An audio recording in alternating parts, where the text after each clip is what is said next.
박서준은 검은색 벤츠가 레스토랑 수라간의 정문으로 향하자 핸들을 더욱 꽉 쥐었다. 금요일 저녁에 부드러운 황혼이 서울 근교의 고급 한식당 위로 내려앉고 있었다. 따스한 5월의 공기는 아카시아 향기와 갓각은 풀네음으로 가득했다. 하지만 이 향기는 서준에게 어떤 위안도 주지 못했다. 오히려 주차장으로 가까워질수록 그의 가슴은 더욱 세게 조여왔다. 조수석에는 아내인 이지은이 앉아 있었다. 그의 아내, 34세, 내과 의사, 6살 배기 아들 민준의 엄마. 그녀는 창밖을 내다보며 아무 말도 하지 않았다. 그녀가 입은 것은 소박한 베이지색 원피스였다. 비싸지도 화려하지도 않은 그저 평범한 원피스. 넷째 손가락에 야른 금반지를 제외하면 어떤 장신구도 없었다. 머리는 하나로 단정하게 묶여 있었다. 옅은 분홍색 립스틱 외에는 화장기 없는 얼굴이었다. 서준은 곁눈질로 그녀를 보며 짜증이 치밀어 오르는 것을 느꼈다. 아니, 그녀에게가 아니라 자기 자신에게, 이 상황에게, 그리고 지난 석 달 동안 위태롭게 매달려 있던 빌어먹을 계약에 대한 짜증이었다. 차가 입구에 멈춰 섰다. 한복을 곱게 차려입은 직원이 문을 열었다. 서준이 먼저 내려 넥타이를 바로잡고 어깨를 폈다. 40분 전 그는 김도윤 회장으로부터 메시지를 받았다. 사모님과 함께 기다리겠습니다. 격식 없는 자리입니다. 최종 세부 사항은 식사하며 논의하시죠. 곧 뵙겠습니다. 지은이 뒤따라 내렸다. 서준이 돌아보자 그녀가 레스토랑의 외관을 둘러보는 것이 보였다. 전통적인 기와지붕, 고풍스러운 창살, 대리석 계단. 그녀의 표정은 평온했고 거의 무심해 보였다. 그녀는 화려함에 감명받지 않았다. 애초에 그녀는 무언가에 쉽게 감명받는 사람이 아니었다. 지은아, 서준이 그녀에게 한 걸음 다가가며 나지막이 불렀다. 그의 목소리는 긴장으로 팽팽했다. 내 말 잘 들어? 그녀는 그를 올려다보았다. 잿빛의 맑은 눈에는 한 점의 원망도 없었다. 듣고 있어? 서준은 입구를 힐끗 돌아보며 아무도 없다는 것을 확인하고는 몸을 더 가까이 기울였다. 제발, 그냥 어디 구석에라도 있어줘. 아니, 아예 여자 화장실에서 나오지 않는 게 좋겠어. 이게 나한테, 우리한테, 우리 가족한테 얼마나 중요한지 알잖아. 지은은 바로 대답하지 않았다. 그녀는 마치 그의 말 속에 숨은 뜻을 읽으려는 듯 그를 쳐다보았다. 그러고는 조용히 말했다. 당신이 같이 가자고 했잖아. 그쪽에서 함께 오라고 했고. 그래, 아내랑 같이 오라고 강력하게 요구했어. 서준이 목소리를 높이지 않으려 애쓰며 한숨을 내쉬었다. 하지만 여긴 달라. 그런 사람들이 아니야. 수준이 다르다고. 알겠어? 투자자들이야. 김 회장님은 철옹성 같은 평판을 가진 사람이야. 모든 걸 돋보기로 들여다본다고. 한 번만 잘못 움직이면 계약은 물 건너가는 거야. 그래서 내가 그 잘못된 움직임이라고 생각하는구나. 지은이 화를 내는 대신 그저 확인하듯 물었다. 서준은 이를 악물었다. 그는 이 대화를 원하지 않았다. 지금 여기서는 아니었다. 내 생각에 당신은 여기 어울리지 않아. 저기엔 대기업 임원 부인들이나 모델, 사교계 명사들이 있을 거야. 그들은 명품 부티크나 해외 리조트에 대해 이야기하겠지. 당신은 의사야. 당신은 달라. 그리고 그건 정말 멋진 일이야. 진심으로. 하지만 오늘 저녁을 위한 건 아니야.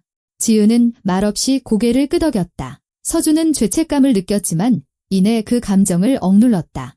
지금은 감상에 빠질 때가 아니었다. 냉정한 계산이 필요한 시간이었다. 화장실에서 한 20분만 기다려. 그가 여자 화장실 쪽을 손으로 가리키며 더 단호하게 말했다. 내가 사람들 만나서 인사 나누고 혹시 물어보면 당신이랑 잠깐 얼굴 비추고 나서 우리 바로 떠나면 돼. 중요한 건 때가 되기 전에 나타나지 마. 혹시라도 누가 당신을 보고 질문하기 시작하면 큰일이니까. 지은은 몇 초간 그를 더 쳐다보았다. 그러고는 몸을 돌려 입구로 걸어갔다. 서준은 그녀의 뒷모습을 바라보며 속이 죄어드는 것을 느꼈다. 자신이 비겁하게 굴고 있다는 것을 알았다. 지은이 더 나은 대우를 받을 자격이 있다는 것도 알았다. 하지만 지금은 너무나 많은 것이 걸려 있었다. 김 회장과의 계약은 단순히 돈 문제가 아니라 구원이었다. 그의 회사 아성건설. 10년간 그가 일으켜 세운 건설회사는 지난 반년 동안 무너지기 직전이었다. 대출금 연체, 직원들 월급 지연, 불만 가득한 하청업체들. 이 모든 것이 실패한 2개의 프로젝트 때문이었다. 만약 김 회장이 투자한다면 아성건설은 새로운 차원으로 도약할 수 있었다. 그렇지 않다면 3개월 후 파산이었다. 서준은 계단을 올라 홀 안으로 들어섰다. 크리스탈 샹들리에 높은 화병에 꽂힌 생화, 벽에 달린 은은한 조명, 한쪽 구석에서는 악단이 악기를 조율하고 있었다. 직원들은 새하얀 식탁보가 깔린 테이블에 와인잔을 놓고 있었다. 프랑스 향수와 값비싼 와인, 그리고 사치스러운 냄새가 진동했다. 박 대표님, 오른쪽에서 목소리가 들렸다. 서준이 돌아보았다. 최진혁, 아성건설의 재무이사가 다가오고 있었다. 42세, 다부진 어깨, 몸에 완벽하게 맞는 양복. 얼굴에는 눈까지 웃고 있지 않은 미소가 걸려 있었다. 최 이사님, 오셨군요의 서준이 그와 악수했다. 김 회장님은 벌써 오셨습니까? 아직입니다. 하지만 곧 도착하실 겁니다. 제가 이미 다 확인했습니다. 서류, 프레젠테이션, 숫자들 모두 완벽합니다. 최 이사가 홀을 둘러보더니 목소리를 낮췄다. 그런데 사모님은 어디 계십니까? 김 회장님께서 부부 동반으로 오라고 하셨지 않습니까? 여기 와 있어. 서준이 짧게 대답했다. 오는 길에 좀 피곤했는지 잠시 쉬고 있어? 곧 나올 거야.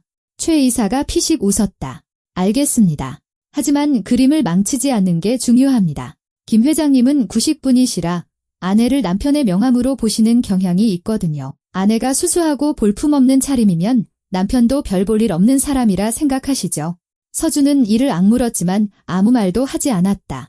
최진혁은 비위에 거슬리는 인간이었다. 하지만 유용했다. 그는 재무에 관해서는 누구보다 뛰어났고 손실을 미래를 위한 투자처럼 보이도록 숫자를 조작하는 데 능했다. 걱정 마세요. 서준이 말했다. 모든 게 순조로울 겁니다. 그 순간 문이 활짝 열리며 김도윤 회장이 들어섰다. 50세, 키가 크고 희끗희끗한 머리, 강인한 인상의 소유자였다. 이탈리아 장인이 만든 양복, 강남의 아파트 한 채, 값은 좋게 될 시계. 하지만 가장 중요한 것은 그의 눈빛이었다. 모든 세부 사항을 훑고 즉각적으로 판단을 내리는 스캐너처럼 차갑고 평가하는 듯한 눈빛이었다. 그의 옆에는 10살쯤 되어 보이는 여자아이가 함께였다. 검은 머리카락, 커다란 눈, 자수가 놓인 가벼운 흰색 원피스. 김아라, 그의 딸이었다. 서준은 어깨를 펴고 앞으로 나아갔다. 김 회장님, 안녕하십니까? 뵙게 되어 영광입니다. 김 회장은 그의 손을 힘차고 짧게 잡았다. 박 대표, 오는 길은 편했길 바라오. 물론입니다. 초대해 주셔서 감사합니다. 김 회장은 홀을 훑어본 뒤 시선을 서준에게 옮겼다. 사모님은 어디 계시오? 인사를 나누고 싶은데. 서준은 순간 얼어붙었다. 그의 뇌는 필사적으로 대답을 찾았다. 아, 잠시 일이 있어서요. 곧 올 겁니다.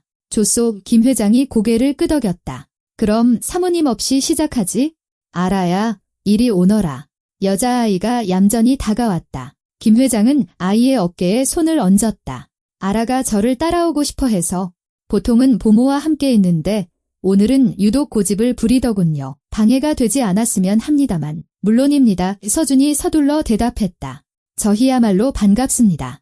아라가 그를 보며 수줍게 미소 지었다. 서준도 답례로 미소 지었지만 속은 부글부글 끓고 있었다.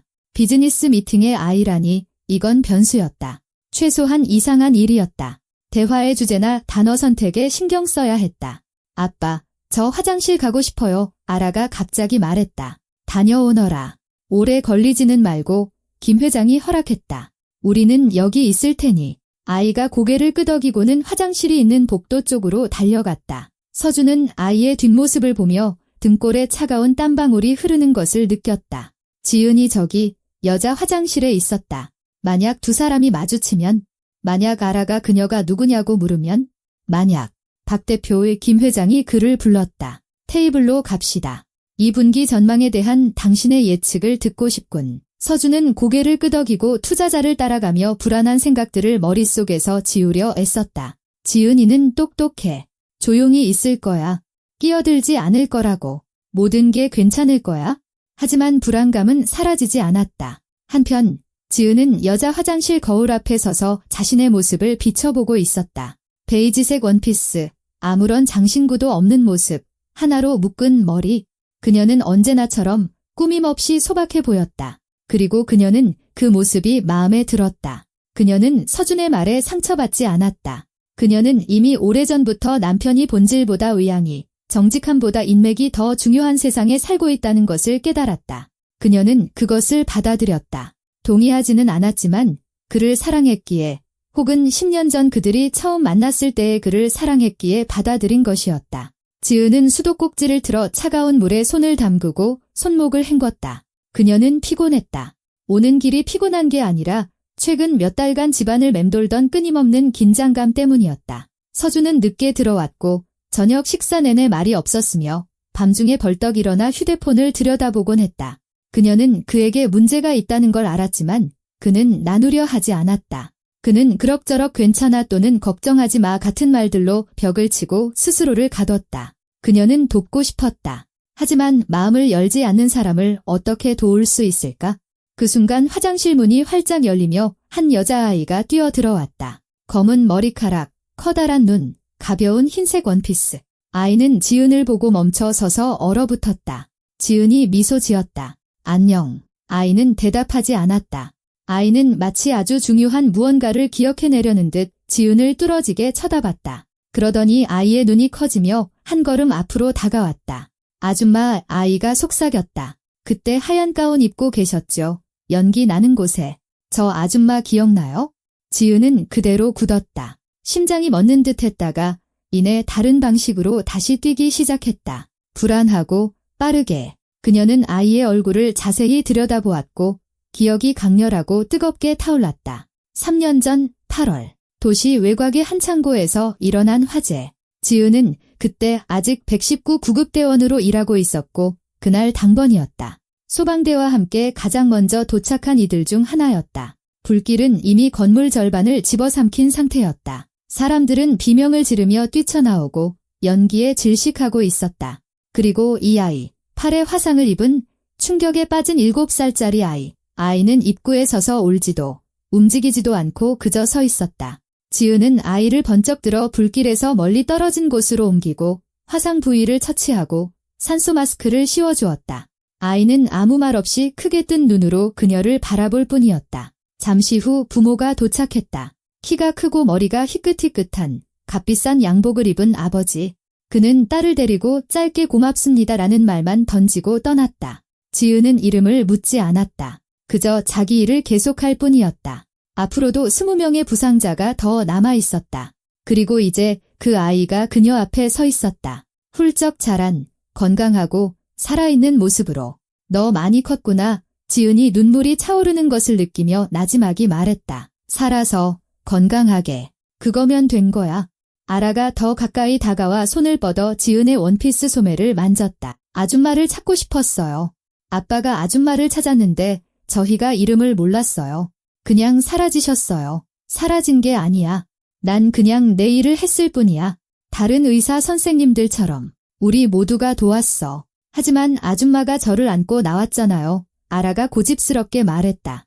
아줌마 얼굴이랑 하얀 가운이랑 아줌마 손을 기억해요. 따뜻했어요. 저 정말 무서웠는데 아줌마가 괜찮아. 나만 꽉 잡아라고 말했잖아요. 그래서 꽉 잡았어요. 지은은 눈물이 터져 나올 것 같았지만 울지 않았다. 그녀는 직장에서 결코 울지 않았고 그날의 기억을 떠올리며 울지도 않았다. 하지만 지금 그녀 안에 무언가가 흔들렸다. 내가 살아있어서 기뻐. 그녀가 속삭였다. 정말로 기뻐. 아라가 환하게 진심으로 미소 지었다. 그러더니 갑자기 지은의 목을 아이처럼 꼭 껴안았다. 지은도 아이를 마주 안으며 그 포옹의 온기가 지난 몇 시간의 긴장을 녹이는 것을 느꼈다. 아빠한테 말해야 해요. 아라가 몸을 떼며 말했다. 아빠가 정말 기뻐할 거예요. 아빠가 아줌마를 찾고 있었거든요. 그리고 지은이 무어라 대답하기도 전에 아이는 화장실을 뛰쳐나갔다. 지은은 닫힌 문을 바라보며 서 있었다. 그녀의 손이 떨렸다. 두려움 때문이 아니라 예감 때문이었다. 그녀는 이제 이 저녁을 바꿀, 모든 것을 바꿀 무언가가 시작되리라는 것을 직감했다. 그리고 그녀는 옳았다. 김도윤 회장은 핑거푸드가 차려진 긴 테이블 옆에 서서 미네랄워터가 담긴 잔을 들고 있었다. 그는 비즈니스 미팅에서 술을 마시지 않았다. 그것이 그의 철칙이었다. 맑은 정신, 명확한 시선, 감정 배제. 비즈니스는 연극이 아니라 수학이었다. 50년의 인생 동안 그는 이 규칙을 뼈에 새겼고 단 한 번도 어기지 않았다. 박서준 대표는 회사의 확장 계획에 대해 무언가 설명하며 태블릿 PC의 그래프를 보여주고 넓고 약간은 초조한 미소를 짓고 있었다.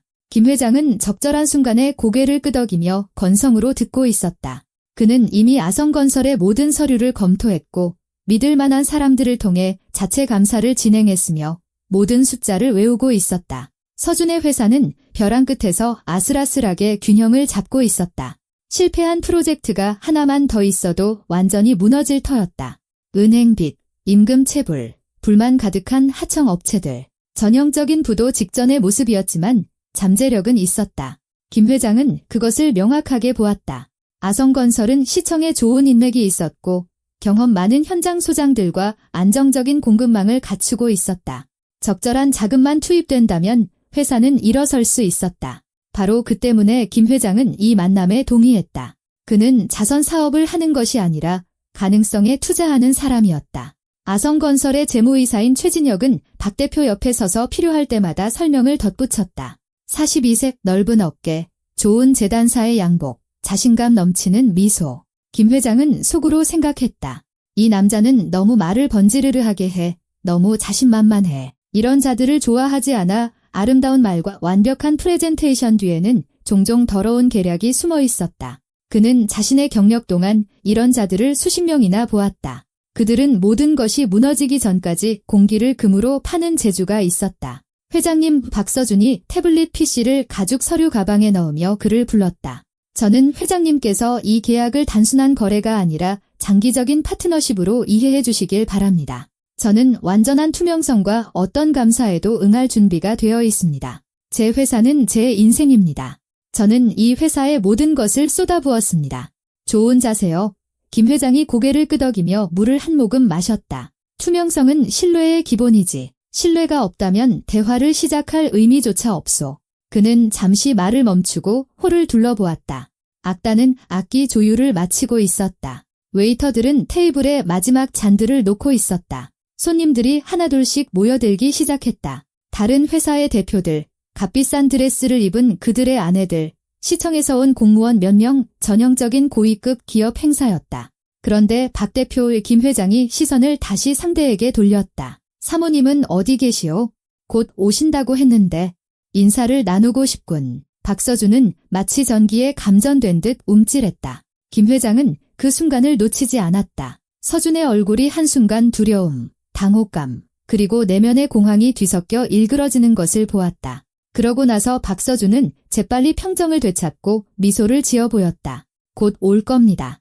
아마 준비하느라 좀 늦어지는 모양입니다. 아시지 않습니까? 여자들이란 항상 몸단장하는데 시간이 필요하죠.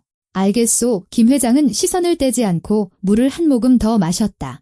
나는 그저 직접 인사를 나누고 싶었을 뿐이요. 나는 내가 누구와 거래하는지 아는 것이 중요하오. 가족은 그 사람의 기반이지. 만약 어떤 사람이 자기 가족을 존중하지 않고 소중히 여기지 않는다면 그는 파트너도 존중하지 않을 거요. 이것이 내 신념이요. 최진혁 이사가 옆에서 피식 웃었지만 재빨리 샴페인 잔 뒤로 미소를 감췄다. 박서준은 자신감 있고 태연한 척 보이려 애쓰며 고개를 끄덕였지만 김 회장은 그의 속을 꿰뚫어 보고 있었다. 무언가 이상했다. 서준이 필사적으로 무언가를 숨기고 있었고 그것은 분명 그의 아내와 관련이 있었다. 왜 저렇게 초조해하는가? 왜 정직한 대답을 피하는가? 김 회장은 이것을 마음속의 위험 신호로 기록했다. 회장님 말씀이 전적으로 옳습니다. 최 이사가 한 걸음 앞으로 나오며 끼어들었다. 가족은 정말로 기본입니다. 박 대표님은 훌륭한 가장이시죠. 아내분과 6살짜리 아들이 있습니다. 아주 똑똑한 아이죠. 그거 좋군. 이 김 회장이 고개를 끄덕였다. 아이들은 우리가 일하는 이유지. 그들의 미래를 위해서. 그 순간 아라가 홀 안으로 뛰어들어왔다. 아이의 얼굴은 기쁨으로 빛났고 뺨은 붉어졌으며 눈은 반짝였다. 아이는 아버지에게 달려가 재킷 소매를 잡고 어린아이 특유의 간절함으로 잡아당겼다. 아빠, 나 그분 찾았어요. 김 회장은 미간을 찌푸리며 딸에게 몸을 숙였다. 누구를 찾았다는 말이냐, 아라야? 진정하고 숨을 고르렴. 그 아줌마요. 아이가 흥분해서 깡충깡충 뛰며 숨을 내쉬었다. 화재 현장에서요. 제가 아빠한테 여러 번 얘기했잖아요. 그분이 저를 구해주셨어요. 하얀 가운을 입고 있었고 눈이 아주 착했어요. 여기 계세요. 화장실에서 봤어요. 김 회장은 얼어붙었다. 그 주위의 공기가 마치 짙어지고 무거워지는 것 같았다. 홀의 소음이 멀어지고 희미해졌다. 그는 천천히 무릎을 꿇고 딸의 어깨에 손을 얹고 눈을 들여다보았다. 확실하냐? 정말 그분을 알아본 거냐? 아라야? 이건 아주 중요해. 네, 아빠. 바로 알아봤어요. 아라가 검은 머리카락이 헝클어질 정도로 힘차게 고개를 끄덕였다. 하얀 가운, 착한 눈, 따뜻한 손. 제가 기억하는 거랑 똑같아요.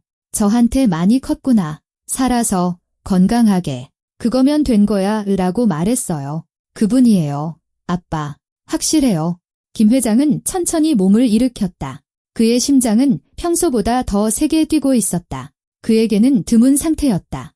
50년 동안 감정을 통제하는 법을 배웠지만 지금은 무언가 내면에서 흔들렸다. 3년. 그 기나긴 3년 동안 그는 그 여인을 찾아 헤맸다. 그녀는 마치 공기 중에 녹아든 것처럼 흔적도 없이 사라졌다. 그런데 지금 여기 서준의 기업 행사에서 이 홀에 그는 박서준에게로 몸을 돌렸다. 그는 마치 찬물을 뒤집어 쓴 듯 창백하게 서 있었다. 얼굴은 굳어 있고 눈은 커졌으며 손은 주먹을 꽉 쥐고 있었다. 박 대표, 김 회장이 천천히 또렷하게 말했다. 사모님, 의사이시오? 박서준은 침을 꿀꺽 삼켰다. 목을대가 움직였다. 네, 내과 의사입니다. 개인 병원에서 일합니다. 거기서 일한 지 3년 됐습니다. 그전에는 119 구급대원이었습니다. 시립응급의료센터에서요. 하지만 딱 3년 전에 그만뒀습니다. 분야를 바꿨죠. 김 회장은 고개를 끄덕였다. 모든 것이 완벽하게 들어맞았다. 그는 여전히 자기 손을 잡고 있는 아라를 내려다보았다. 그분은 지금 어디 계시냐? 복도 끝에 있는 여자 화장실에요. 제가 달려가서 모시고 올게요. 아니다. 김 회장이 부드럽지만 단호하게 딸을 막았다. 내가 직접 가겠다. 여기서 경호원 아저씨랑 기다리거라. 그는 몸을 바로 세우고 화장실로 이어지는 복도로 한 걸음 내디뎠다. 하지만 박서준이 갑자기 그의 길을 막아섰다. 어깨를 펴고 바로 그의 앞에 섰다. 그의 눈에는 공황 상태가 역력했다.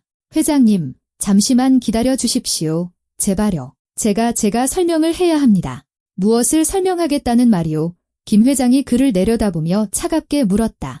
박서준은 입을 열었지만 말이 목구멍 어딘가에 걸린 듯 했다. 그는 무언가 말하고 싶었지만 생각을 정리할 수 없었다. 몇 걸음 떨어진 곳에 서 있던 최 이사는 흥미를 감추지 못하고 그 장면을 지켜보고 있었다. 그의 눈에는 조롱과 비슷한 무언가가 스쳐 지나갔다. 저는 원하지 않았습니다. 박서준은 말을 더듬으며 마른 입술을 축였다. 아시겠지만 회장님, 저는 그게 회장님 따님인 줄 몰랐습니다. 지은이는 저에게 자세한 이야기를 한 번도 한 적이 없습니다.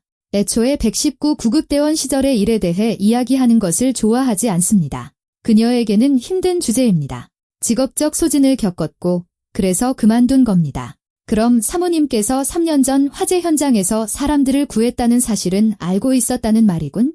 알고 있었습니다. 하지만 이름이나 얼굴은 몰랐습니다. 그녀는 누구도 특정해서 말하지 않았습니다. 그녀에게는 그저 수많은 출동 중 하나였을 뿐입니다. 김 회장은 그를 오랫동안 시험하는 듯한 시선으로 말없이 바라보았다. 그는 서준의 얼굴, 눈꺼풀의 떨림, 턱의 긴장, 이마의 땀방울 하나하나까지 연구했다.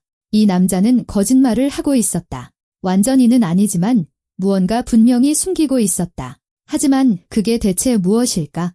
나는 그녀를 보고 싶소. 김 회장이 마침내 말했다. 지금 당장. 박서준에게 이것은 진짜 악몽이었다. 가능한 최악의 시나리오. 그는 김 회장의 아내 동반 요구를 형식적으로 충족시키기 위해 지은을 데려왔지만 동시에 모든 사람의 눈에 띄지 않게 숨기려 했다. 그런데 이제 그녀가 주목의 중심, 이 저녁의 주인공이 되고 있었다. 모든 것이 엉망진창이 되고 있었다. 김 회장은 그녀에게 집중하고 계약은 있고 그들의 과거를 파고들며 질문을 퍼부을 것이다. 하지만 선택의 여지가 없었다. 알겠습니다. 박서준이 이를 악물고 쥐어짜듯 말했다. 제가 모셔오겠습니다. 그는 몸을 돌려 화장실로 이어지는 복도를 향해 빠른 걸음으로 걸어갔다. 최 이사는 그의 뒷모습을 바라보며 조용히 피식 웃었다. 김 회장은 그것을 알아차렸다. 뭐 재미있는 일이라도 있소? 그가 최 이사에게 물었다.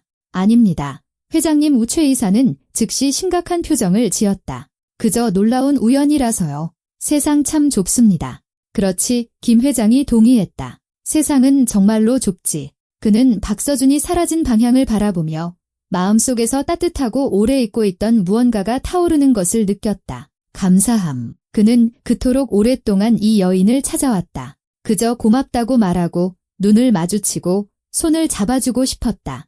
아라는 그녀 덕분에 살아있다. 그리고 그의 딸의 생명은 값을 매길 수 없었다. 지은은 여전히 거울 앞에 서서 숨을 고르고 생각을 정리하려 애쓰고 있었다.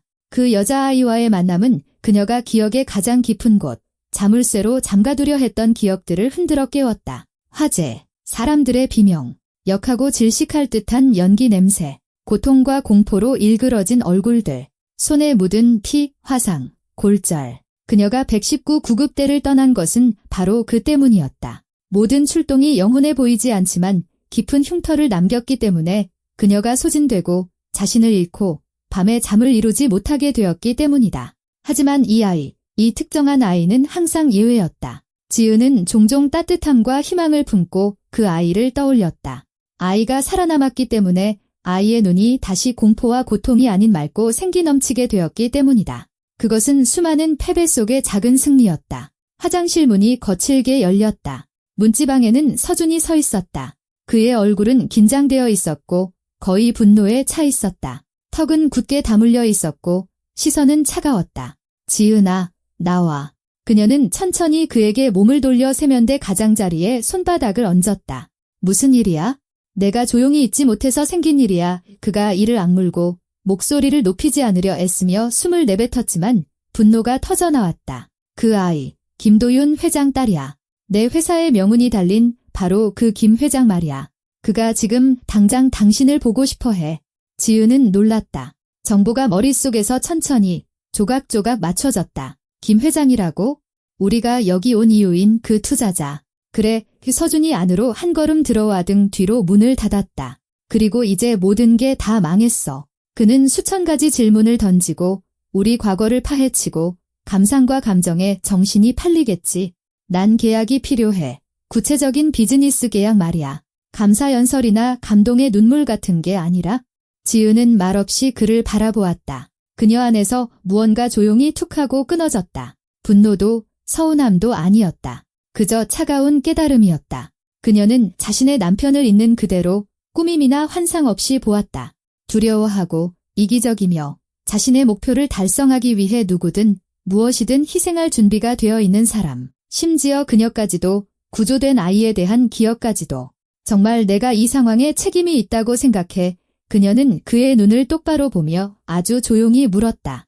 내가 입 다물고 있을 수도 있었다고 생각해. 그냥 조용히 서준이 주먹으로 벽을 쳤다. 하지만 아니, 넌 그 아이랑 이야기를 시작했고 이제 이 모든 이야기가 수면 위로 떠올랐잖아. 서준 씨. 지은이 그에게 한 걸음 다가갔다. 그녀의 목소리는 더욱 낮아졌지만 그 안에 강철 같은 단단함이 깃들었다. 그 아이는 어린애야. 어린 소녀라고. 그 애가 날 알아봤어. 난 그 애를 기억 못하는 척할 수 없었어. 그 애 얼굴에 대고 거짓말할 수 없었다고. 그건 잔인한 짓이야. 잔인하다고 서준이 비웃었고 그 비웃음에는 너무나 많은 쓴맛이 담겨 있었다. 잔인한 건 우리가 10년 동안 쌓아 올린 모든 걸 잃는 거야? 잔인한 건 우리 민준이를 미래도, 교육도, 희망도 없이 남겨두는 거라고. 그런데 넌 알지도 못하는 남의 집 딸 감정이나 생각하고 있잖아. 지은은 차가운 얼음 파도가 속에서 치솟는 것을 느꼈다. 그녀는 남편에게 소리치거나 스캔들을 일으킨 적이 단 한 번도 없었지만 지금 그녀의 목소리는 강철처럼 단단하고 날카로워졌다. 당신 투자자에게나 가봐. 서준 씨, 나 지금 나갈 테니까. 서준은 무언가 덧붙이려 입을 열었지만 이내 마음을 바꿨다. 그는 획 돌아서서 문을 세게 쾅 닫고 나가버렸다. 그 소리가 작은 공간에서 메아리 쳤다. 지은은 홀로 남았다. 그녀는 다시 거울 속 자신의 모습을 바라보았다. 창백한 얼굴, 굳게 담은 입술, 피로와 실망으로 가득 찬 잿빛 눈. 그리고 문득 생각했다. 만약 이게 우연이 아니라면? 어쩌면 이 갑작스러운 만남은 어떤 신호, 이제 그림자 속에 숨는 것을 멈추라는 신호가 아닐까? 지난 몇 년간 남편이 그녀를 서서히 하지만 확실하게 몰아넣었던 그 구석에서 나올 때가 되었다는 신호. 그녀는 어깨를 펴고 머리를 정돈하고 원피스의 주름을 손바닥으로 폈다. 깊게 숨을 들이마시고 내쉬었다. 그리고 고개를 높이 든 채 여자 화장실을 나섰다. 낯선 사람들로 가득 찬 홀이 그녀를 기다리고 있었다.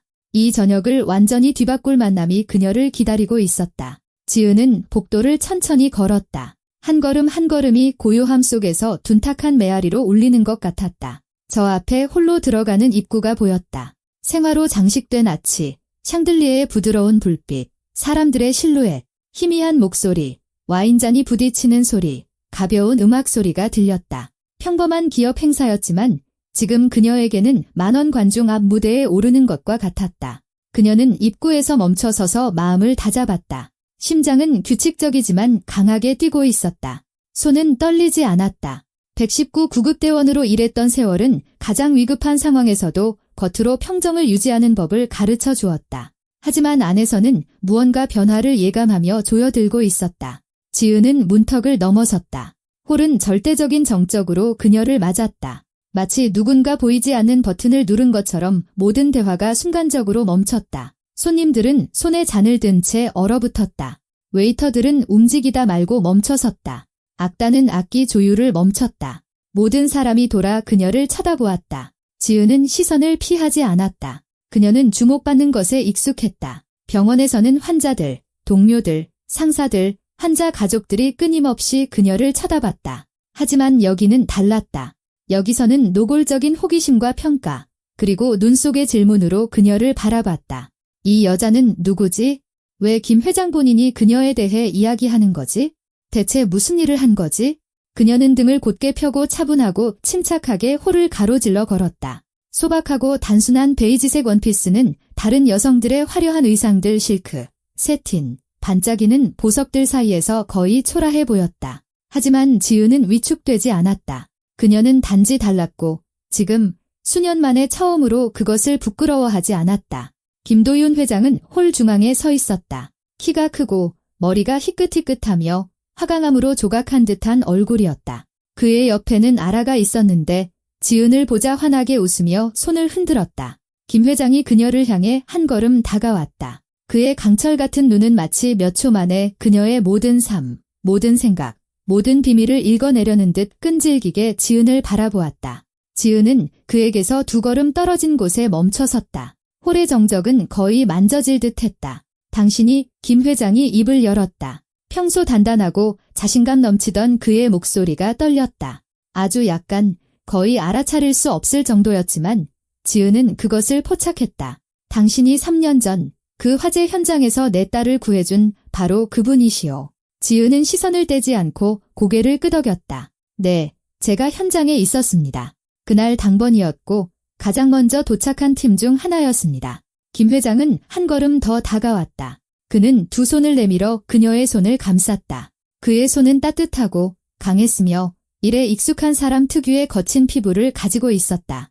지은은 그가 그녀의 손가락을 놓치고 다시 잃어버릴까 두려워하듯 아프지는 않지만 아주 단단하게 쥐는 것을 느꼈다. 3년 동안 당신을 찾았소. 그가 낮은 목소리로 말했다. 그의 목소리에는 너무나 진실된 감정이 담겨 있어 지은의 마음이 찡했다. 모든 병원, 모든 응급센터에 전화를 했소.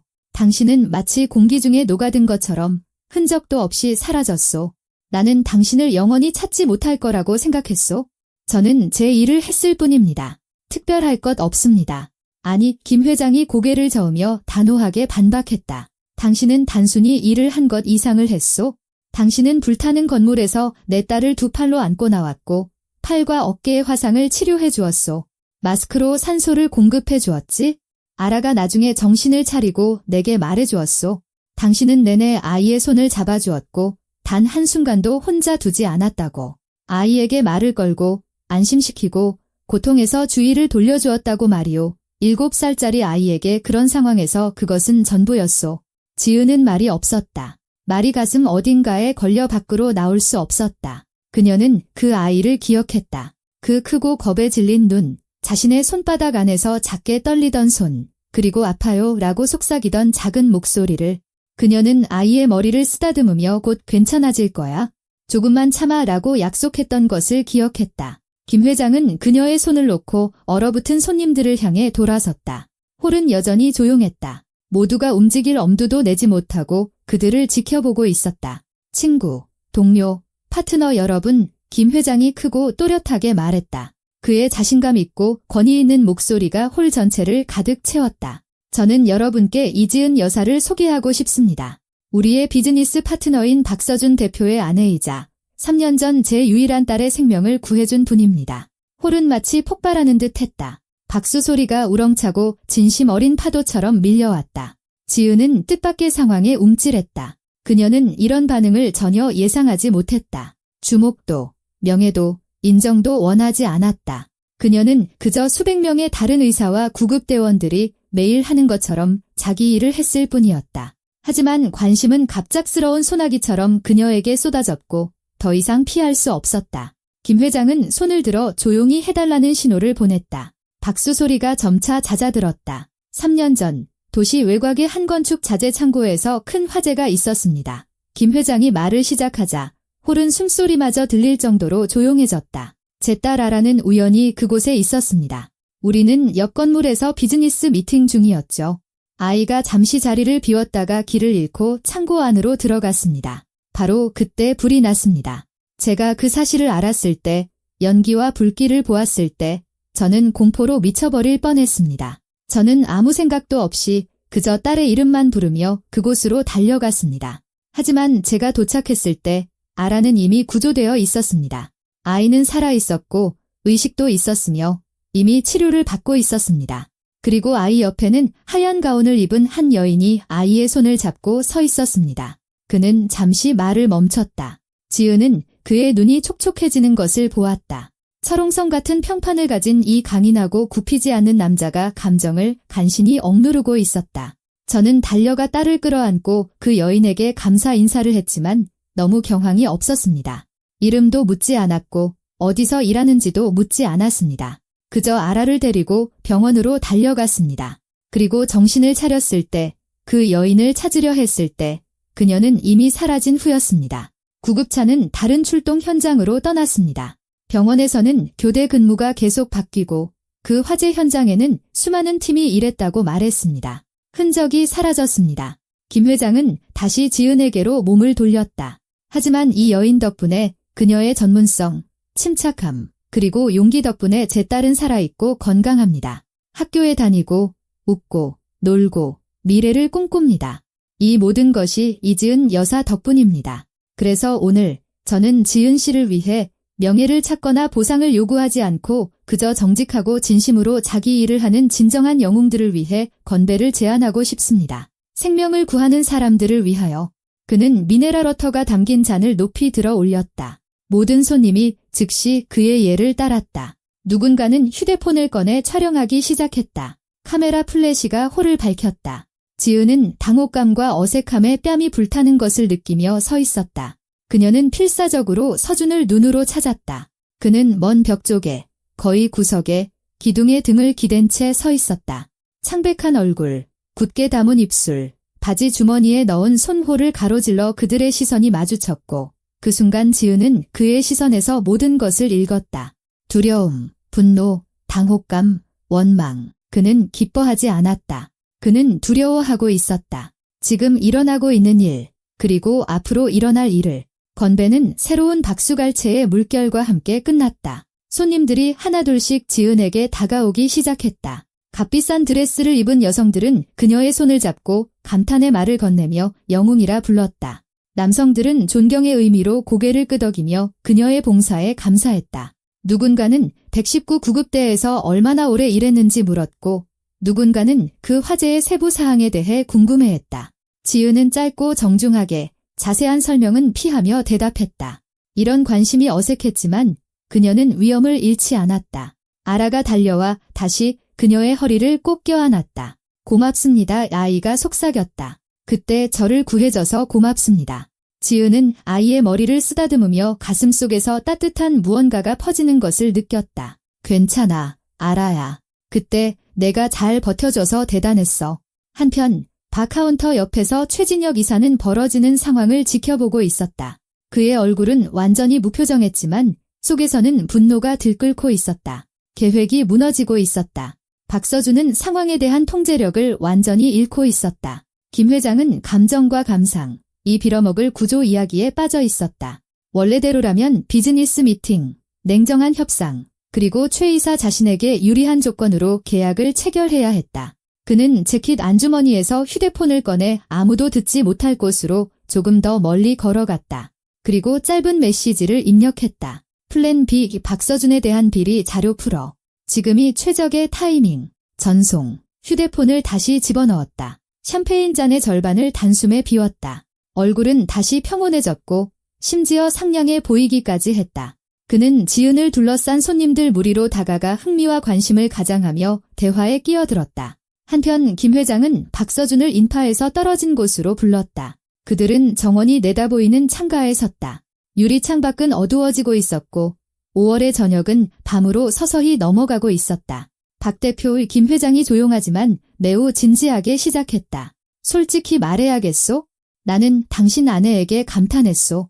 보기 드문 사람이요. 강하고 정직하고 겸손하지. 그런 분이 곁에 있다니 당신은 정말 운이 좋은 사람이요. 서준은 미소를 지으려 애쓰며 고개를 끄덕였지만 미소는 부자연스러웠다. 감사합니다. 네, 지은이는 정말 특별한 사람입니다. 그녀를 소중히 여기시오. 김 회장이 갑자기 그의 눈을 똑바로 보며 물었다. 질문은 서준을 당황하게 했다. 그는 무슨 대답을 해야 할지 몰라 얼어붙었다. 물론입니다. 물론 소중히 여깁니다. 그렇다면 왜 오늘 그녀를 숨기려 했소? 김 회장은 비난 없이 차분하게 말했지만 질문은 날카롭게 들렸다. 아라가 여자 화장실에서 당신 아내를 만났다고 했소? 그녀는 홀에 없었지? 왜요? 서준은 속이 죄어드는 것을 느꼈다. 그는 김 회장에게 거짓말을 할 수 없었다. 이 남자는 거짓말을 1km 밖에서도 알아차릴 사람이었다. 하지만 진실을 말하기는 부끄러웠다. 저는 그녀가 불편해할 거라고 생각했습니다. 그가 마침내 쥐어짜듯 말했다.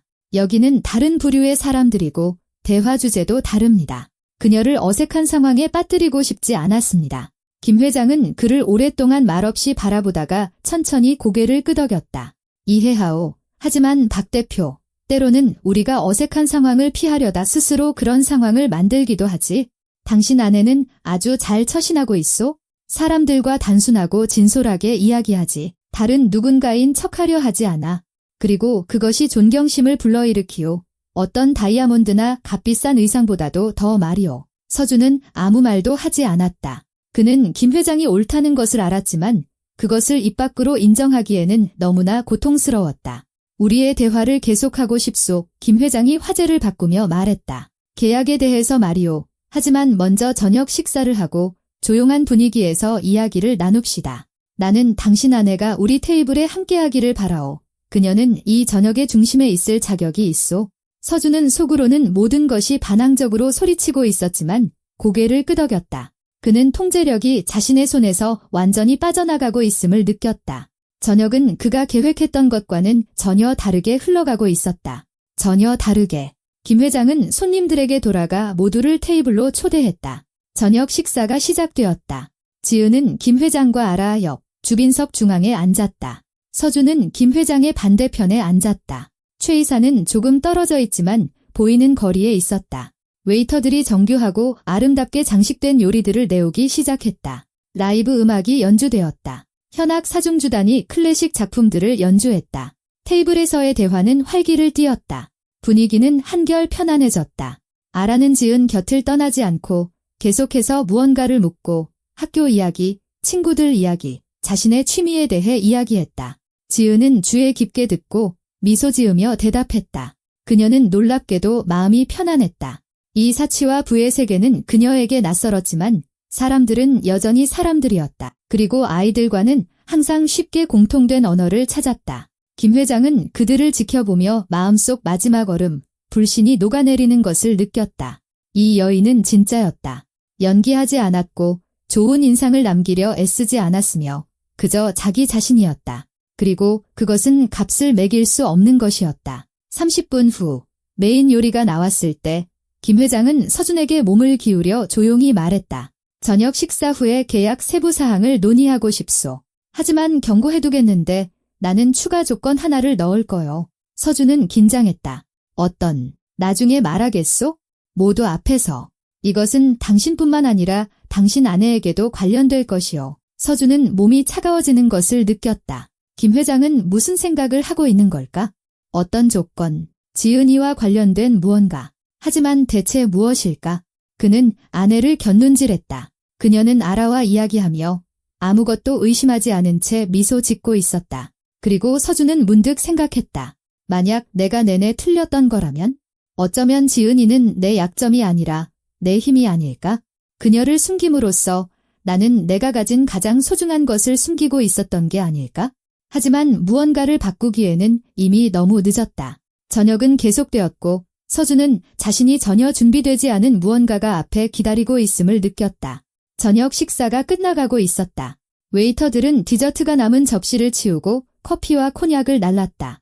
홀에는 유쾌하고 편안한 분위기가 감돌았다. 나지막한 대화 소리, 웃음소리, 잔이 부딪히는 소리. 현악 사중주단은 연주를 마치고 잠시 쉬러 들어갔다. 아라는 지은 옆에 앉아 그녀의 어깨에 머리를 기댄 채 꾸벅꾸벅 졸기 시작했다. 늦은 저녁이 제 몫을 하고 있었다. 김도윤 회장은 커피를 다 마시고 컵을 받침에 놓은 뒤 자리에서 일어났다. 대화가 점차 멎었다. 모두가 지금 무언가 중요한 일이 있을 것이라고 직감했다. 서준은 본능적으로 허리를 펴고 주먹으로 냅킨을 쥔 채 긴장했다. 심장은 미지의 예감에 두근거렸다. 여러분, 김 회장이 시작했다. 그의 차분하고 권위 있는 목소리는 즉시 모든 이의 주의를 끌었다. 이 멋진 저녁, 따뜻한 분위기, 흥미로운 대화에 감사드립니다. 하지만 가장 중요한 오늘 모임의 본론으로 돌아가고 싶습니다. 그는 홀을 둘러보고 서준에게 시선을 잠시 머물렀다가 다른 손님들에게로 옮겼다. 많은 분들이 아시다시피 저희 회사는 박서준 대표가 이끄는 건설회사 아성건설에 대한 투자를 검토해왔습니다. 우리는 감사를 진행하고 서류를 검토하고 전망을 평가했습니다. 그리고 저는 투자를 할 준비가 되었습니다. 서준은 안도의 한숨을 내쉬었다. 마음속에서 밝고 뜨거운 희망이 불타올랐다. 결국 해냈구나. 지은이와의 이 소동에도 불구하고 이 혼란에도 불구하고 김 회장이 동의하는구나. 하지만 김 회장이 말을 이었고 그 단어는 망치로 내리치는 소리처럼 들렸다. 저는 한 가지 필수 조건을 내걸겠습니다. 이 조건이 이행되지 않으면 계약은 성사되지 않을 겁니다. 정적은 절대적이었다. 서준은 손바닥이 축축해지는 것을 느꼈다. 대체 뭘까? 무슨 조건일까? 김 회장은 졸고 있는 아라를 안고 앉아있는 지은에게로 몸을 돌렸다. 그는 그녀를 오랫동안 주에 깊게 바라본 뒤 다시 홀을 향해 말했다. 제 조건은 이지은 여사와 관련이 있습니다.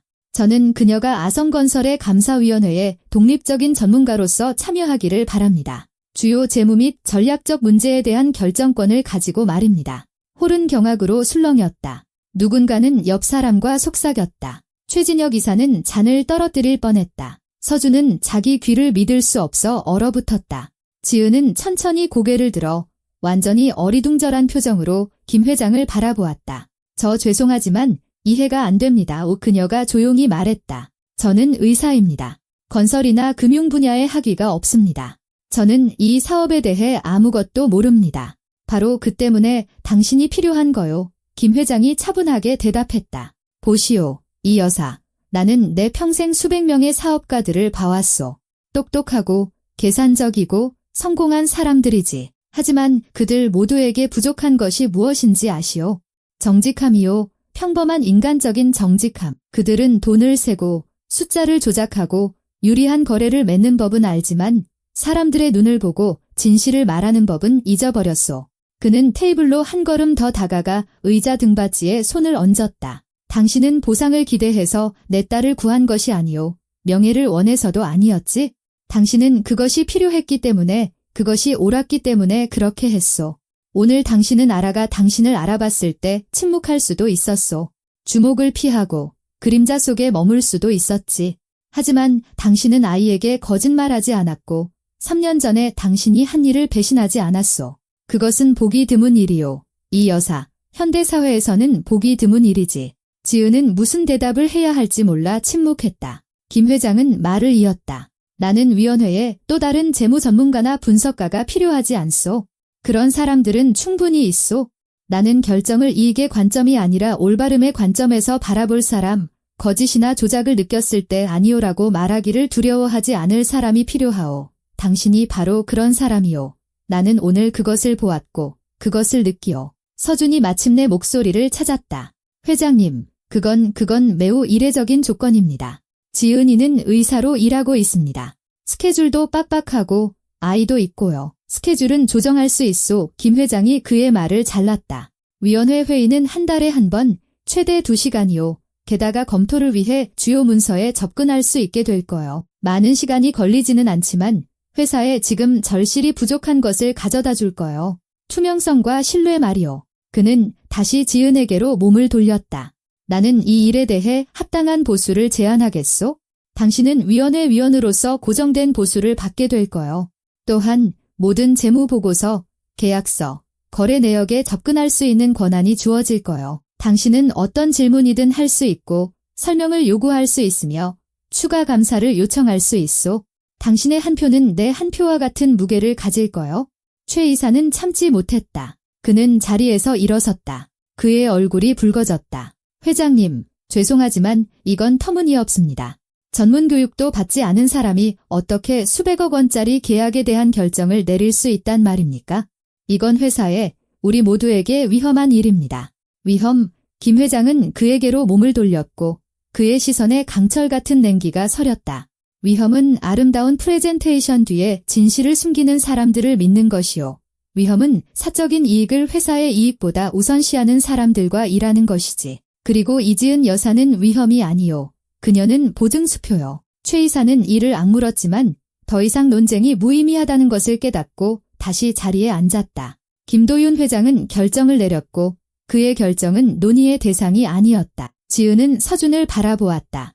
그는 창백하고 굳은 얼굴로 앉아 있었다. 그의 눈에는 공황, 분노, 당혹감이 읽혔다. 그녀는 그가 반대한다는 것을 깨달았다. 그가 그녀의 사업, 그녀의 세계, 그녀의 일에 끼어드는 것을 절대적으로 반대한다는 것을. 그리고 바로 그 때문에 그녀는 천천히 고개를 끄덕였다. 동의하겠습니다. 지은이 조용하지만 단호하게 말했다. 제가 한번 해보겠습니다. 회장님께서 제가 도움이 될 수 있다고 생각하신다면 저는 준비가 되었습니다. 김 회장은 미소 지었다. 저녁 내내 처음으로 그의 얼굴에 따뜻하고 진심 어린 미소가 피어올랐다. 감사하오. 그렇다면 계약은 성사된 것으로 합시다. 내일 우리 변호사들이 모든 서류를 준비할 거요. 만나서 공식적으로 서명합시다. 그는 새로운 파트너십, 정직함과 투명성, 그리고 이 세상을 더 나은 곳으로 만드는 사람들을 위해 미네랄워터가 담긴 잔을 들어 올렸다. 많은 이들이 여전히 들은 내용에 가벼운 충격을 받은 상태였지만 손님들은 건배를 지지했다. 지은은 호기심, 질투, 감탄, 불신이 섞인 수십 개의 시선을 느꼈다. 하지만 무엇보다 그녀를 불안하게 한 것은 남편의 시선이었다. 차갑고 날카로우며 말하지 않은 비난으로 가득 찬 시선. 건배가 끝난 후 손님들은 흩어지기 시작했다. 누군가는 김 회장에게 다가가 세부 사항을 논의했고 누군가는 지은에게 축하 인사를 건넸으며 누군가는 신선한 공기를 마시기 위해 테라스로 나갔다. 아라는 완전히 잠이 들었고 김 회장은 운전기사를 불러 보모와 함께 아이를 집으로 보냈다. 서준은 자리에서 일어나 출구를 향해 획 걸어갔다. 지은도 뒤따라 일어섰다. 그녀는 옷을 맡기는 곳 근처 홀에서 그를 따라잡았다. 서준 씨, 잠깐만. 그가 돌아섰다. 얼굴은 돌처럼 굳어 있었다. 만족해. 그가 이를 악물고 말했다. 원하는 걸 얻었으니 이제 내 회사를 통제하고 내 일에 끼어들고 나한테 이래라 저래라 하겠지? 내가 원했던 게 아니야. 지은이 차분하게 대답했다. 나는 이런 걸 전혀 예상하지 못했어. 그건 김 회장님의 결정이었지. 내 결정이 아니었어. 하지만 넌 동의했잖아. 내 의견을 묻지도 않고 나와 상의 한마디 없이. 당신은 나한테 화장실에 처박혀 있으라고 명령할 때 나랑 상의했어. 지은의 목소리에 처음으로 날카로움이 묻어나왔다. 모든 사람 앞에서 나를 부끄러워할 때, 내가 당신의 저녁을 망쳤다고 비난할 때 말이야. 서준은 입을 열었지만 말이 나오지 않았다.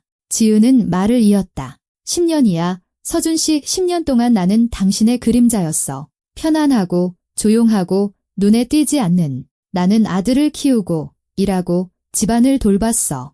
나는 당신 사업에 끼어들지도 불필요한 질문을 하지도 않았어. 나는 당신을 믿었어. 그런데 당신은 그 시간 내내 나를 부끄러워했지? 당신의 파트너들, 친구들, 모든 사람에게서 나를 숨겼어. 그렇지 않아? 서준이 소리쳤다. 나는 그냥 당신을 보호하고 싶었을 뿐이야. 이 세계는 잔인해. 그들만의 규칙이 있다고. 보호. 아니면 방해되지 않게 숨긴 거겠지. 지은은 그의 눈을 똑바로 쳐다봤다. 있잖아, 서준 씨, 오늘 나는 중요한 걸 깨달았어. 나는 당신의 그림자가 될 필요가 없어. 나는 숨을 의무가 없어. 나는 나 자신으로 있을 권리가 있어? 만약 김 회장님이 당신이 보지 못하는 무언가를 내 안에서 본다면 그건 당신 문제지, 내 문제가 아니야? 그녀는 몸을 돌려 남편을 홀에 홀로 남겨두고 다시 홀 안으로 걸어 들어갔다. 심장이 두근거리고 손이 떨렸지만 그녀는 이상하게도 해방감을 느꼈다. 마치 오랫동안 그 무게조차 인지하지 못한 채 지고 있던 무거운 족쇄가 풀린 것 같았다. 홀에서 그녀는 최진혁 이사와 마주쳤다. 그는 창가에 서서 위스키 잔을 손에 들고 축하드립니다. 이지은 여사님이 그가 비꼬는 미소와 함께 말했다. 오늘 대박을 터뜨리셨군요. 3년 전에 아이 하나 구하고 오늘 권력을 얻으셨으니 훌륭한 계산입니다. 지은은 멈춰 서서 그를 유심히 바라보았다. 이 남자는 처음 만났을 때부터 불쾌했다. 그의 눈빛, 미소, 말투에서 무언가 본능적인 불신을 자아냈다. 저는 어떤 계산도 하지 않았습니다. 그녀가 차분하게 대답했다. 그리고 권력은 필요 없습니다. 저는 그저 제가 할 수 있다면 돕겠다고 동의했을 뿐입니다. 돕겠다고요? 최 이사가 비웃었다. 당신은 지금 어디에 발을 들였는지조차 모르시는군요. 건설업은 병원이 아닙니다. 여기엔 흑과 백도 없고 옳고 그른 결정도 없습니다. 오직 이익과 손실만이 있을 뿐입니다. 그리고 당신의 그 순진한 정직함이 우리가 수년간 쌓아 올린 것을 무너뜨릴 수도 있습니다. 그렇다면 당신들이 쌓아 올린 것을 재검토해야 할지도 모르겠네요. 지은이 조용히 물었다. 만약 그것이 오직 거짓 위에 세워진 것이라면요. 최 이사는 움찔했고 얼굴이 어두워졌다. 그는 무어라 대답하려 했지만 그 순간 김도윤 회장이 그들에게 다가왔다. 최 이사, 이 김 회장이 재무이사를 불렀다. 내일 오전 10시까지 아성건설의 모든 진행 중인 프로젝트에 대한 보고서가 필요하오.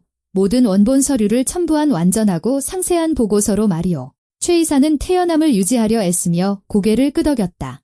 물론입니다. 회장님, 모두 준비해 놓겠습니다. 그리고 한 가지 더, 김 회장이 그를 무거운 시선으로 바라보며 덧붙였다. 나는 지난 6개월간의 모든 재무 거래에 대한 독립적인 감사를 원하오. 나와 함께 일하는 회계법인을 통해서 말이오. 이해 없으시길 바라오. 물론입니다. 최 이사가 억지 미소를 지었다. 우리는 완전히 투명하게 일합니다. 얼마든지 확인하십시오. 조속 김 회장이 고개를 끄덕이고 지은에게로 몸을 돌렸다. 지은 씨, 잠시 단둘이 이야기할 수 있겠소? 5분 정도. 네, 물론입니다. 그들은 테라스로 나갔다. 5월의 밤은 따뜻했고 만발한 라일락과 신선한 풀내음이 났다. 멀리 도시의 불빛이 반짝였다. 김 회장은 난간에 기대어 먼 곳을 바라봤다. 지은 씨에게 솔직해지고 싶소. 그가 나지막이 시작했다. 내 제안은 단지 감사함 때문만이 아니오. 이건 필요에 의한 것이오. 지은은 가까이 다가가 주에 깊게 들었다. 당신 남편 회사에 무언가 잘못된 것이 있소. 김 회장이 말을 이었다. 나는 그것을 느끼오. 서류상의 숫자는 맞지만 의심스러운 불일치들이 있소. 보고서에 너무나 운 좋은 우연들이 많고 복잡한 질문에 대한 설명이 너무 매끄럽지. 나는 추가 감사를 지시했지만 내부에 사람이 필요하오. 내가 절대적으로 신뢰할 수 있는 사람 말이오. 서준 씨가 그렇다고 생각하시는 건가요? 모르겠소. 김 회장이 그녀의 말을 잘랐다. 아마 그 사람 개인의 문제가 아닐 수도 있소. 어쩌면 그의 주변 인물 중 누군가가 자기만의 게임을 하고 있는지도 모르지. 하지만 나는 이것을 밝혀내야 하오. 그렇지 않으면 단 한 푼도 투자하지 않을 거요. 너무 많은 돈이 걸려 있소? 지은은 생각에 잠겼다. 그녀는 최 이사의 말, 그의 적대감, 이상한 자신감을 떠올렸다. 최진혁 이사요. 그녀가 조용히 말했다. 재무이사, 그 사람이 저에게는 진실되지 않게 보였어요.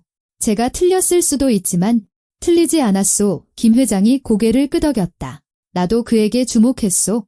너무 매끄럽고 너무 자신만만하지. 그런 자들을 수십 명이나 만나봤소. 진실이 드러나기 전까지는 아름답게 말하는 법을 알지? 그는 지은에게로 몸을 돌렸다.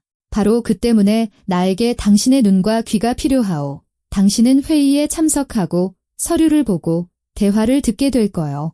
만약 무언가 이상하게 느껴진다면 내게 말해주시오. 내가 확인하겠소. 동의하시오. 지은은 천천히 고개를 끄덕였다. 동의합니다. 하지만 남편을 염탐하고 싶지는 않습니다. 만약 서준 씨가 정말로 무언가 잘못했다면 제가 먼저 진실을 알고 어떻게 할지 결정해야 합니다. 공평하오. 김 회장이 동의했다. 나는 바로 그것을 당신에게 기대하오. 공정한 말이오. 그들은 홀로 돌아왔다. 저녁은 끝나가고 있었다. 손님들은 떠나기 시작했다. 서준은 이미 차 옆에서 어둡고 말없이 지은을 기다리고 있었다. 집으로 가는 길은 완전한 침묵 속에서 지나갔다. 그들 중 누구도 한마디도 하지 않았다. 그 시간, 텅 비어가는 레스토랑 홀에서 최진혁 이사는 노트북 앞에 앉아 미친 듯이 파일을 삭제하고 폴더 이름을 바꾸고 암호화된 메시지를 보내고 있었다. 그는 내일 감사가 시작될 것을 알았고 흔적을 지울 시간은 하룻밤밖에 남지 않았다. 하지만 그가 모르는 것이 하나 있었다. 그가 얕잡아봤던 조용하고 수수하고 눈에 띄지 않던 여인, 이지은이 이미 아주 중요한 세부사항 하나를 기억해냈다는 것을. 일주일 전, 그녀는 서준에게 점심을 가져다 주러 회사에 들렀다가 우연히 복도에서 그의 통화 내용을 들었다. 그때는 이상하게만 생각하고 대수롭지 않게 여겼다. 최 이사는 누군가에게 이렇게 말하고 있었다. 이중장부 준비됐습니다. 문제 생기면 전부 서준에게 덮어 씌우면 됩니다. 그는 바지 사장이라고요. 그때 그녀는 무슨 말인지 이해하지 못했다. 하지만 이제 김 회장의 말을 듣고 나니 모든 것이 제자리에 맞춰졌다. 그리고 내일 그녀는 이 사실을 이야기할 것이다. 배신하는 자들에 대한 의리보다 진실이 더 중요하기 때문에. 지은은 밤새 잠을 이루지 못했다. 그녀는 벽 쪽으로 돌아 누워 집에 돌아온 후 한마디도 하지 않은 서준 옆에 누워 있었다. 그들 사이의 침묵은 짙었고 거의 물리적으로 느껴질 정도였다. 창밖이 서서히 밝아오고 있었다. 벽 너머에서는 잠에서 깬 민준이가 뒤척이는 소리가 들렸다. 보모 아주머니의 목소리, 부엌에서 식기가 달그락거리는 소리, 평범한 아침이었다. 하지만 지은에게는 모든 것이 변해 있었다. 그녀는 어젯밤 일을 생각하며 사건들을 계속해서 되짚었다. 김 회장의 말, 최 이사의 적대감, 그리고 일주일 전 우연히 엿들은 그 통화 내용. 이중장부, 서준에게 덮어 씌운다. 그는 바지 사장이다. 그때 그 말들은 그저 이해할 수 없는 전문 용어의 나열처럼 들렸지만 이제는 명확한 그림으로 맞춰지고 있었다. 최진혁이 무언가를 숨기고 있었다. 더 나아가 그는 서준을, 그녀의 남편을, 그녀 아이의 아버지를 함정에 빠뜨릴 계획을 하고 있었다. 그리고 그녀는 그저 침묵할 수 없었다. 아침 7시, 지은은 조용히 침대에서 일어나 옷을 입고 침실을 나섰다. 서준은 미동도 하지 않았다. 부엌에서 그녀는 이미 아침을 먹고 있는 아들을 껴안고 주스를 따라주고 뽀뽀를 해주었다. 민준이는 유치원에서 새로 생긴 장난감에 대해 제잘거리며 웃고 우스꽝스러운 표정을 지었다. 지은은 아들에게 미소 지었지만 속은 불안으로 죄어들었다. 아주머니, 저 오늘 좀 일찍 나가봐야 할 것 같아요. 그녀가 보모에게 말했다. 급한 일이 생겨서요. 저녁 6시까지는 돌아올게요. 알겠습니다. 사모님, 걱정 마세요. 지은은 가방과 휴대폰을 챙겨 아파트를 나섰다. 밖은 상쾌하고 조용했다. 토요일 아침, 사람은 거의 없었다. 그녀는 휴대폰을 꺼내 어제 헤어지기 전 번호를 교환했던 김도윤 회장의 번호를 눌렀다. 세 번째 신호음 끝에 전화가 연결되었다. 지은 씨, 좋은 아침이요. 좋은 아침입니다. 회장님, 이렇게 이른 시간에 죄송합니다. 회장님은 되어야겠습니다. 급하게요. 아주 중요한 것이 기억났습니다. 김 회장의 목소리는 즉시 차분하고 비즈니스적으로 변했다. 지금 어디시오? 막 집에서 나왔습니다. 어디든 말씀하시는 곳으로 가겠습니다. 내 사무실에서 봅시다. 30분 후에 그쪽으로 가겠소? 주소는 문자로 보내주겠소? 경비원에게 성함을 말하시오. 알겠습니다. 곧 뵙겠습니다. 지은은 택시를 잡아 잠에서 깨어나는 도시를 가로질러 달렸다. 머릿속에서는 자신이 올바른 일을 하고 있는지 남편을 배신하는 것은 아닌지 하는 생각들이 맴돌았다. 하지만 그러다 어젯밤 서준의 얼굴을 떠올렸다. 그의 냉담함, 그녀에 대한 그의 부끄러움, 그리고 깨달았다.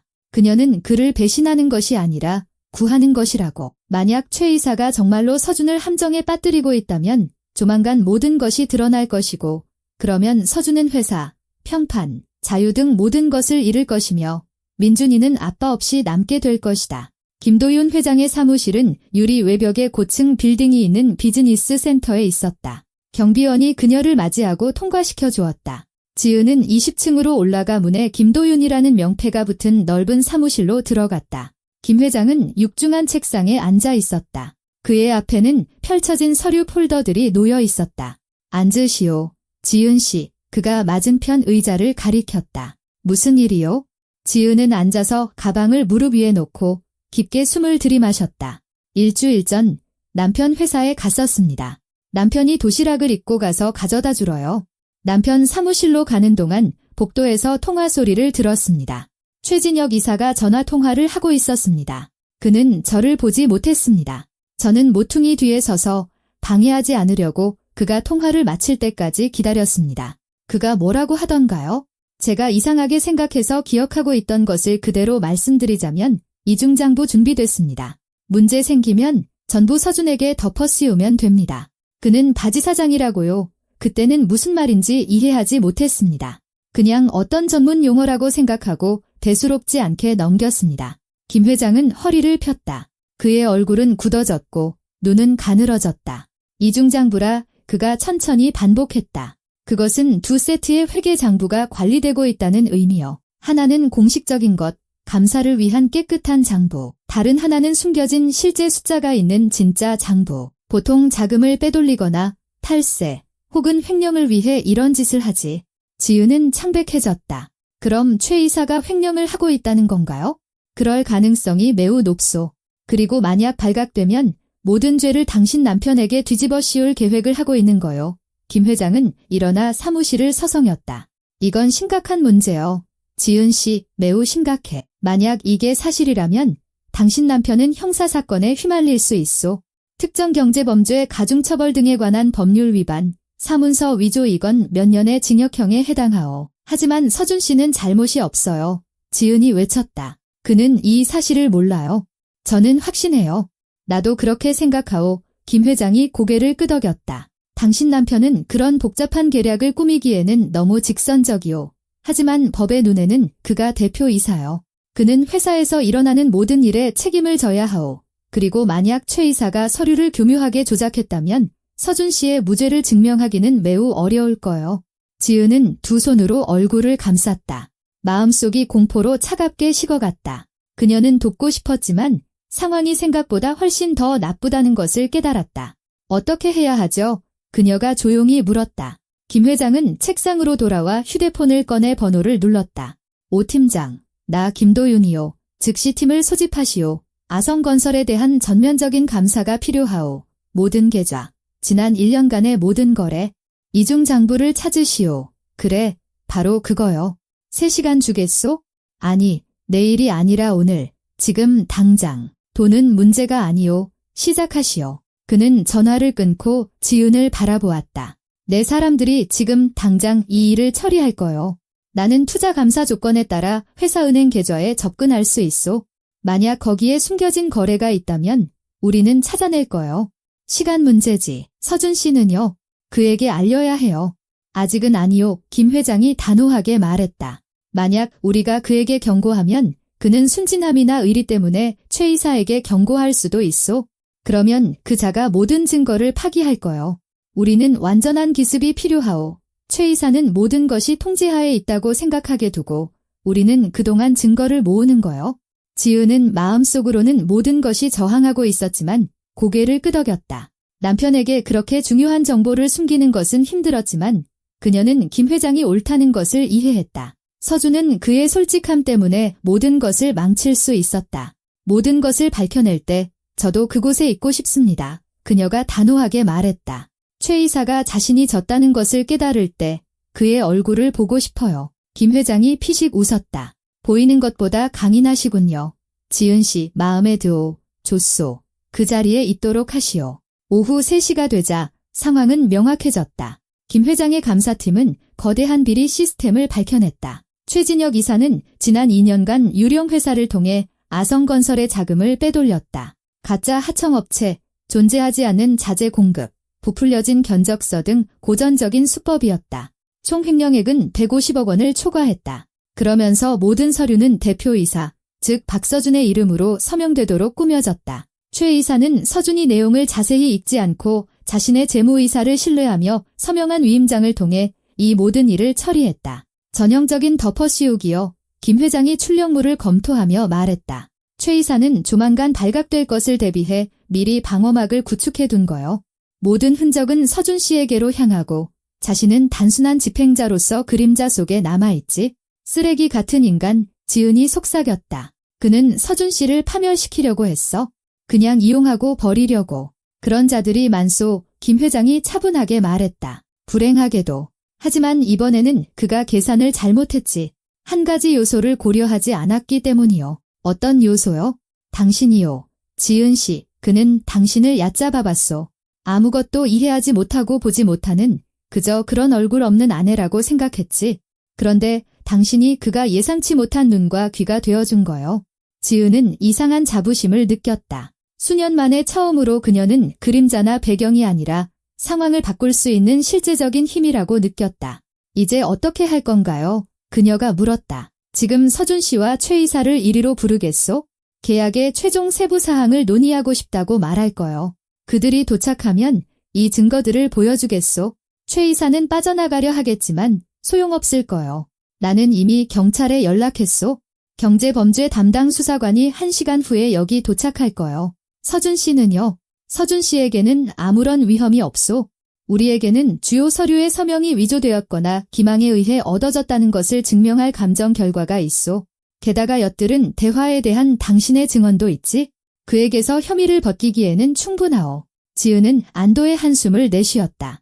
그렇다면 서준은 안전할 것이고 회사는 구해질 것이며 최 이사는 죗값을 치를 것이다. 김 회장은 서준의 번호를 눌렀다. 박 대표, 좋은 오후요. 최 이사와 함께 급히 내 사무실로 와주시오. 네, 지금 당장. 서류에 대해 몇 가지 질문이 생겨서 말이오. 아니, 별일 아니오. 계약서에 서명하기 전에 모든 것을 명확히 하고 싶을 뿐이오. 30분 후에 기다리겠소? 그는 전화를 끊고 지은을 바라보았다. 마지막을 볼 준비가 되었소? 네, 그녀가 고개를 끄덕였다. 그녀의 목소리에는 낯선 단호함이 실려 있었다. 서준과 최 이사는 정확히 30분 후에 도착했다. 그들은 김 회장의 사무실로 들어섰다. 서준은 긴장하고 창백했다. 최 이사는 겉으로는 평소처럼 자신감 있는 미소를 띤 채 침착했다. 하지만 창가 의자에 앉아있는 지은을 보았을 때 그의 미소는 순간적으로 흔들렸다. 지은아, 서준이 놀랐다. 내가 여긴 어쩐 일이야? 그녀는 감사위원회 위원으로서 여기 있는 거요. 내가 불렀소. 김 회장이 그녀 대신 대답하며 의자를 가리켰다. 앉으시오. 두 분 심각한 이야기가 있소. 서준과 최 이사는 자리에 앉았다. 김 회장은 그들 앞에 두꺼운 서류 폴더를 놓았다. 오늘 아침 나는 아성건설의 재무에 대한 예고 없는 전면 감사를 실시했소. 그리고 무엇이 발견되었는지 아시오? 150억 원이 넘는 금액의 조직적인 자금 횡령이요. 유령 회사, 존재하지 않는 하청업체, 위조된 작업 완료 증명서를 통해서 말이오. 서준은 창백해졌다. 그럴 리가요. 제가 모든 거래를 통제합니다. 통제한다고? 김 회장은 폴더를 열어 몇 장의 종이를 꺼냈다. 여기 성진자원이라는 회사와의 시멘트 공급 계약서요. 금액은 30억. 당신 서명이 있소? 여기 인수 확인서. 당신 서명이요. 그런데 문제가 있소. 성진자원이라는 회사는 존재하지 않소. 그것은 차명으로 등록된 페이퍼 컴퍼니요. 돈은 계좌로 이체된 후 현금화되어 사라졌소. 나는 이걸 서명하지 않았어. 서준이 문서를 움켜쥐고 서명을 뚫어지게 쳐다봤다. 아니, 서명은 했는데 이건 최 이사가 계약서 뭉치를 가져와서 나는 그를 믿고 서명했어. 김 회장은 시선을 최 이사에게로 옮겼다. 그는 꼼짝 않고 앉아 있었고 얼굴은 무표정했지만 손가락이 미세하게 떨리고 있었다. 최 이사, 할 말 있소? 최 이사는 어깨를 으쓱했다. 회장님, 이건 오해입니다. 모든 문서는 회계부서와 법무팀을 거쳤습니다. 만약 거기에 실수가 있다면 제가 알아보고 책임자를 찾아내겠습니다. 책임자는 이미 찾았소. 김 회장이 차갑게 말했다. 바로 당신이요. 나는 당신의 업무용 컴퓨터에서 주고받은 이메일을 가지고 있소. 유령 회사에 보낸 편지, 현금화 지시, 자금 인출 계획. 모든 것이 당신이 안전하게 보호된다고 믿었던 서버에 깔끔하게 저장되어 있더군. 최 이사는 긴장했다. 처음으로 그의 눈에 두려움이 스쳤다. 당신은 그럴 권리가 있소. 투자 감사 조건에 따라 나는 회사의 모든 디지털 자원에 대한 완전한 접근 권한을 얻었소. 당신이 어젯밤 직접 동의서에 서명했지? 기억하시오. 김 회장이 차갑게 미소 지었다. 당신은 모든 것이 통제하에 있다고 너무 확신한 나머지 문서를 제대로 읽어보지도 않았지. 최 이사는 의자에서 벌떡 일어섰다.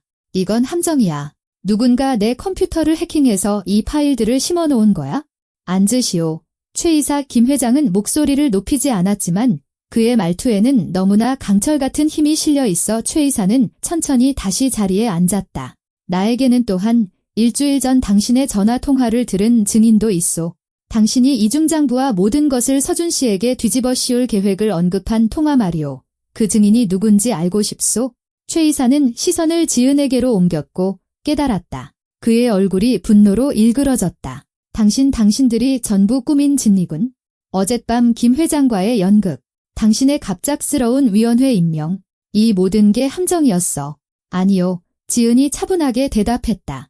어젯밤에는 저도 정말 무슨 일이 벌어지는지 이해하지 못했어요. 하지만 밤에 당신의 통화 내용을 기억해냈고 당신이 제 남편에게 더들놓고 있다는 것을 깨달았어요. 저는 그걸 그냥 둘 수 없었어요. 최 이사는 거칠고 사악하게 웃었다. 정말 감동적인 헌신이군. 자기를 부끄러워하고 문둥병 환자처럼 숨겼던 남편을 보호하다니. 서준이 벌떡 일어섰다. 닥쳐. 그만하시오. 김 회장이 그들을 제지했다. 최 이사, 10분 후에 경찰이 여기 도착할 거요. 나는 그들에게 모든 자료를 넘길 것이오. 당신은 횡령, 사문서 위조, 사기 혐의로 체포될 거요. 도망칠 생각은 마시오. 건물은 경비가 삼엄하고 모든 출구는 봉쇄되었소. 최 이사는 이를 악물었지만 게임이 끝났다는 것을 알았다. 후회하게 될 거요. 김도윤. 그가 씩씩거렸다. 나에게는 인맥이 있어? 변호사들도 있고. 나는 한 달 안에 나올 거요. 아마도 그렇겠지. 김 회장이 무심하게 고개를 끄덕였다. 하지만 당신의 평판은 이미 파괴되었소. 건설업계에서 당신을 받아줄 곳은 이제 아무데도 없을 거요. 당신 경력은 끝났소. 최 이사는 아무 대답도 하지 않았다. 그는 창밖을 보며 서서 경찰을 기다렸다. 서준은 두 손으로 머리를 감싸고 책상에 기댄 채 앉아 있었다. 지은이 그에게 다가가 어깨에 손을 얹었다. 모든 게 괜찮을 거야. 그녀가 조용히 말했다. 당신은 깨끗해. 증거가 그걸 증명해. 그는 그녀를 올려다보았다. 눈은 충혈되어 있었고 부끄러움으로 가득했다. 내가 정말 바보였어. 지은아. 나는 너보다 저 쓰레기 같은 놈을 더 믿었어. 나는 너를 부끄러워하고 숨기고 비난했어. 그런데 너는 나를 구했어. 우리 가족을 구했어? 우리는 가족이잖아. 이지은이 어깨를 으쓱했다. 특별한 일 한 거 없어. 서준은 그녀를 껴안고 자신에게 힘껏 끌어당겼다. 지은도 그를 마주 안으며 마음속 무언가가 부드러워지고 원망이 풀리는 것을 느꼈다. 10분 후 경찰이 도착했다. 최진혁은 수갑을 찬 채 끌려갔다. 김 회장은 그들에게 증거가 담긴 폴더 전부를 넘겼다. 서준은 문서의 실제 내용을 모른 채 서명했다고 확인하는 상세한 진술을 했다. 몇 번 더 경찰서에 오셔서 추가 진술을 해주셔야 할 겁니다. 수사관이 말했다. 서준은 어깨에서 거대한 짐이 내려가는 것을 느끼며 고개를 끄덕였다. 경찰이 떠나자 김 회장은 세 사람 모두에게 미네랄워터를 따르고 정의를 위해 그리고 그것을 지키기를 두려워하지 않는 사람들을 위해 잔을 들었다. 그들은 마셨다. 지은은 이상한 평온함을 느꼈다. 폭풍은 끝났다. 앞으로는 회사 재건, 수사, 새로운 계약 등 많은 일이 남아 있었다. 하지만 가장 중요한 것은 이미 일어났다. 서준이 그녀의 손을 잡았다. 지은아, 모든 것에 대해 미안해. 내가 눈이 멀었고 어리석었고 비겁했어. 하지만 바로잡고 싶어. 내가 나를 자랑스러워했으면 좋겠어. 내가 지금 너를 자랑스러워하는 것처럼. 그녀는 그의 손가락을 꽉 쥐었다. 우리는 해낼 수 있을 거야. 함께. 3주가 지났다. 김도윤 회장과의 계약은 공식적으로 체결되었다. 아성건설은 투자를 받고 새로운 대규모 프로젝트 작업을 시작했다. 지은은 감사위원회에 합류하여 첫 회의에 참석했다. 질문을 하고 서류를 검토하고 결정의 투명성을 감시했다. 서준은 변했다. 그는 그녀에게 더 세심해졌고 중요한 문제에 대해 상의했으며 지지에 대해 감사했다. 그들 사이에서는 신뢰가 천천히 조심스럽지만 확실하게 회복되고 있었다. 어느 날 저녁 그들은 집 부엌에서 차를 마시며 앉아 있었다.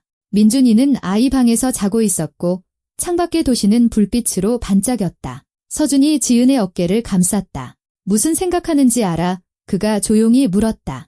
두려움이 나를 약하게 만들었다는 생각. 나는 파트너들에게 당신을 보여주는 게 두려웠어. 그들이 비난할까 봐, 계약을 잃을까 봐 두려웠지.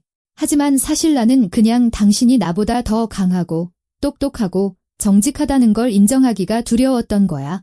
우리는 그냥 다른 거야, 지은이 대답했다. 하지만 함께일 때 우리는 힘이 돼.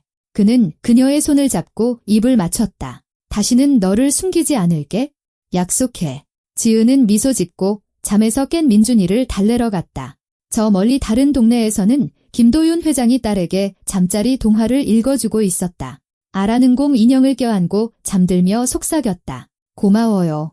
지은 이모. 어딘가 구치소에서는 최진혁이 차가운 간이 침대에 누워 모든 사람을 처벌받지 않고 속일 수 있다고 생각했던 그날을 후회하고 있었다. 그리고 여기 그들의 집에서는 서준의 가족이 삶의 새로운 장을 시작하고 있었다. 거짓 없이, 부끄러움 없이, 두려움 없이 어둠에서 빛이 태어났고 배신에서 신뢰가 싹텄다.